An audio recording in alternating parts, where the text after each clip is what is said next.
और दोस्तों, अब आते हैं इस कारनामे पर जिसने बड़े बड़े माहिरीन इंजीनियर्स को हैरान कर दिया। एयरपोर्ट के पूरे हिस्से को जिंदा हालत में उठाकर दूसरी जगह मुंतकिल करना, ये काम किसी फिल्म का सीन नहीं बल्कि हकीकत में चीन में हो रहा है। और इसे अंजाम देने वाली मशीन का नाम है मामूद हेवी ट्रांसपोर्ट सिस्टम है। ये निजाम इतना ताकतवर है कि एक नहीं बल्कि पूरे टर्मिनल, गेट, हॉल, ब्रिज और जमीनी ढांचे को एक ही वक्त में उठाकर दूसरी जगह पहुंचा सकता है, वो भी बगैर किसी हंगामे, खतरे या ताखीर के। हैरत अंगेज बात यह है कि ये सब कुछ उस वक्त भी मुमकिन होता है जब एयरपोर्ट पर काम हो रहा हो, जहाज उतर रहे हों, मुसाफिर अंदर जा रहे हों और सामान की नकलो हमल भी जारी हो। इस मशीन का ढांचा जमीन से इतना करीब होता है कि वो पूरे वजन को बारीक तरीन पैमाने पर तकसीम कर देता है। इसके नीचे लगे बेशुमार निजाम मुसलसल जमीन की सख्ती नहीं, हवा का दबाव और मौसम की कैफियत को महसूस करते रहते हैं। मामूली सी रुकावट हो तो ये फौरन अपनी सिमत और रफ्तार बदल लेता है।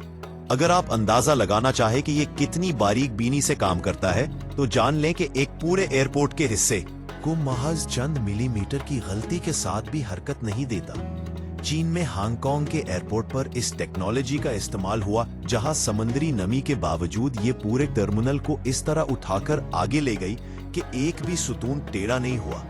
न सिर्फ ये बल्कि हरकत के दौरान हर एक सेकंड की बाकायदा निगरानी होती है। अगर रफ्तार मामूली तेज हो जाए या जमीन नरम हो जाए तो निजाम खुद ब खुद रफ्तार कम कर देता है।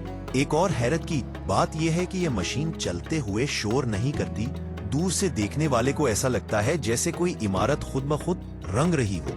यही वजह है कि दुनिया उसे तामीराती मशीन नहीं बल्कि मुतहर्रिक इंजीनियरिंग का कमाल कहती है। आज से चंद साल पहले अगर किसी शहर में नया एयरपोर्ट टर्मिनल बनाना होता तो पुराने को तोड़ना पड़ता था। महीनों एयरपोर्ट बंद रहता था, अरबों डॉलर का नुकसान होता था। मगर अब चीन उसे बगैर तोड़े, बगैर बंद ये सिर्फ मुंतकिल कर देता है। और ये वो ताकत है जो वक्त, पैसा, मेहनत और खतरात सब कुछ बचा देती है। नाजरीन गिरामी, अब बात करते हैं इस दीवानी रफ्तार रखने वाली मशीन की, जिसने जमीन पर भारी मशीनरी को उठाकर एक जगह से दूसरी जगह ले जाने के पूरे तरीके को बदल कर रख दिया। इसका नाम है सिल्पनर 8550, एक आम माइनिंग मशीन या एक्सवेटर जिसका वजन 500 टन तक होता है। इसे आम हालत में किसी दूसरी जगह ले जाने में घंटों लगते हैं। ट्रैक्स घुस जाते हैं और इंजन गर्म हो जाता है, मगर सिल्पनर इसे मिनटों में उठाकर ऐसे मूव करता है जैसे कोई जायंट स्केटबोर्ड हो। ये मशीन अपने नीचे सैकड़ों सेंसर्स के जरिए जमीन के दबाव को खुद मेजर करती है और वजन को इतने बराबर अंदाज में डिस्ट्रीब्यूट करती है कि जमीन को स्लाइट टेस्ट डैमेज भी ना पहुंचे। हैरान कुन बात यह है कि ये मशीन 10 किलोमीटर फी घंटा की रफ्तार से पूरा माइनिंग स्टेशन रीलोकेट कर देती है और इसके ट्रैक पर मौजूद एक पत्ता भी नहीं हिलता।